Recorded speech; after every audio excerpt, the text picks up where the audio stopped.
Like after costume వేసిన తర్వాత మేము ప్రభాస్ గారిని ఆ కాస్ట్యూమ్లో చూసినప్పుడు అనిపించింది ఏంటంటే చాలా కష్టం ఆ కాస్ట్యూమ్ వేసుకోవడం కానీ అంటే లైక్ అలాంటి కైండ్ ఆఫ్ అ కాస్ట్యూమా నీది కూడా సంథింగ్ డిఫరెంట్ ఏంటంటే ఇది మీరు బుజ్జి భైరవ సిరీస్ చూస్తే దాంట్లో ప్రభాస్ గారిని ఎట్లా చూపిస్తున్నా అంటే హీఈస్ అ బౌంటీ హంటర్ అన్నట్టు. ఓకే, సో కాశీ వరల్డ్ లో పీపుల్ కి క్రెడిట్స్ అనేది కరెన్సీ అనేది ఇట్ ఇస్ యూనిట్స్ అనమాట. ఓకే, సో ఆ యూనిట్స్ ఎర్న్ చేయడానికి people go hunting for bounties and వాళ్ళకి ఆ costume is a bounty hunter costume.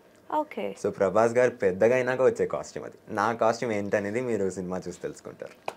కష్టపడి చెప్పి ఏదో చెప్తాడు అనుకుంటే సినిమా చూసి తెలుసుకున్నాను. అంతేగా, మామూలు తెలివితేటలు కాదు అసలు.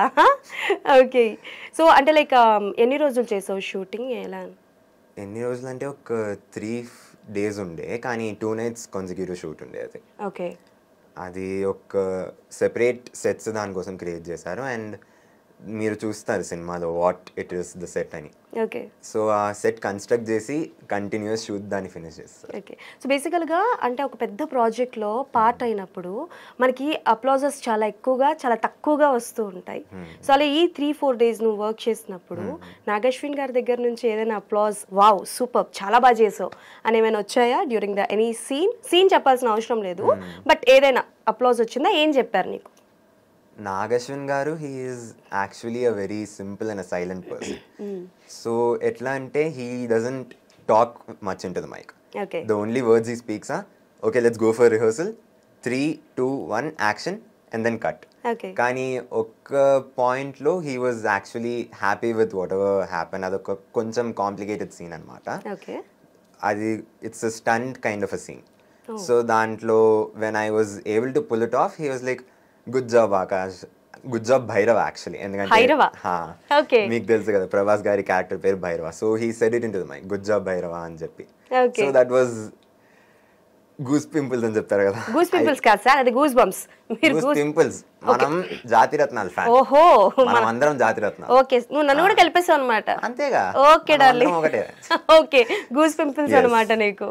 So when he said it I was really happy and I was thrilled. Okay, so బేసికల్గా too many star cast are there. అటు బాలీవుడ్, కాలీవుడ్, టాలీవుడ్, మాలీవుడ్ అందరితో ఉన్నారు కదా. నీకు ఎవరితోనైనా కాంబినేషన్స్ ఉన్నాయా?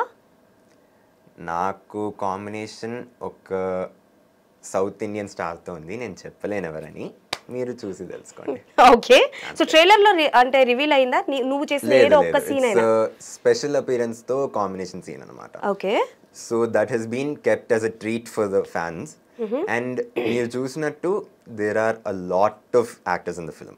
ఓకే, కొన్ని రూమర్స్ కూడా వింటారు మీరు ఎవరెవరు ఉన్నారు ఏంటనేది. సో మీరు సినిమా చూస్తున్నప్పుడు you will definitely get to know and you will be seeing a lot of your favorite stars and you will definitely enjoy the film. Okay, so దాదాపు ఎంతమంది ఉండొచ్చు? అంటే చాలా వరకు మేము రూమర్స్ విన్నది ఏంటి అని అంటే కొంతమంది ఉన్నారు, కొంతమంది లేరు, కొంతమంది ఉండి సగం వెళ్ళిపోయారు, ఇలా ఉంది కదా. సో తిప్పి కూడా ఒక 20 members ఉంటారా స్టార్ కాస్ట్? అది లెక్కేసుకుంటున్నాడు అయ్యమ్మనోడు.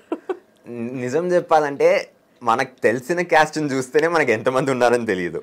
దాంట్లో హిడెన్ క్యాస్ట్ ఎంతమంది ఉన్నారని అడిగితే అది ఓకే, సో ట్రైలర్ 1, ట్రైలర్ 2 కూడా రిలీజ్ అయింది కదా. సో రిలీజ్ అయినప్పుడు అనుకున్నావా అంటే నాది ఒక్క ఫ్రేమ్ పడినా బాగుండు, ఆర్ ఎల్స్ నువ్వు ఉన్న సిచ్యువేషన్ ఏదైనా వచ్చిందా, ఈ సిచ్యువేషన్లో నేను ఉంటానేమో అని, అలాంటిది ఏదైనా వచ్చిందా ట్రైలర్లో? నిజం చెప్పాలంటే నేను అసలు ఎక్స్పెక్ట్ చేయలేదు దట్ వస్తుంది అని. ఎందుకంటే the film it has a lot of topics.